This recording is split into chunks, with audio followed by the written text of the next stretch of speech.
अस्सलाम वालेकुम। सीखो सब कुछ में खुशामदीद। दोस्तों, आज हम सीखेंगे कि हम किस तरह हाइड और शो करवा सकते हैं ग्रिड लाइंस को, फार्मूला बार को और हेडिंग्स को माइक्रोसॉफ्ट एक्सेल में।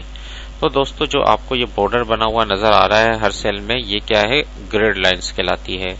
और इसके अलावा फार्मूला बार क्या होता है? ये आपको ये जो बार नजर आ रही है ये फार्मूला बार कहलाता है, जहां फार्मूला लिख सकते हैं, या आपको फार्मूला अगर आप सेल में लिखते हैं तो वो आपको यहाँ डिस्प्ले होता है।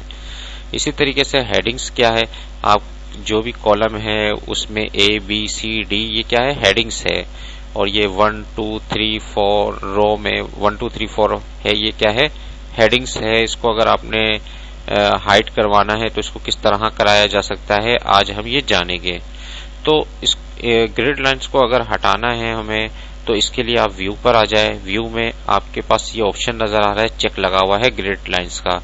जैसे ही मैं ये चेक हटाऊंगा तो आप देखेंगे कि वो जो बॉर्डर नजर आ रहे थे वो गायब हो गए। तो इस तरीके से अगर आपको ग्रिड लाइंस को दोबारा लाना है तो दोबारा इस पर चेक लगा दे तो वो बॉर्डर जो है वो आ जाएंगे। इसी तरीके से अगर आपको फार्मूला बार हाइड करवाना है तो आप इस पर चेक लगा हटा दे तो वो फार्मूला बार आपको यहाँ नजर नहीं आएगा। तो दोस्तों, अगर आपको एक्सेल में इस तरीके का नजर आए और फार्मूला बार नजर ना आए तो आपको व्यू में आकर यहाँ फार्मूला बार पर चेक लगाएंगे तो ये फार्मूला बार आपको नजर आ जाएगा। इसी तरीके से ये हेडिंग्स दी हुई है, तो अगर मैं हेडिंग्स को अनचेक करता हूं तो आप देखेंगे कि ए बी सी या 1 2 3 जो रो में था वो डिसअपेयर हो गया। और अगर उसको दोबारा लाना है तो इस पर दोबारा क्लिक कर दे, चेक लगा दे तो वो आ जाएगा।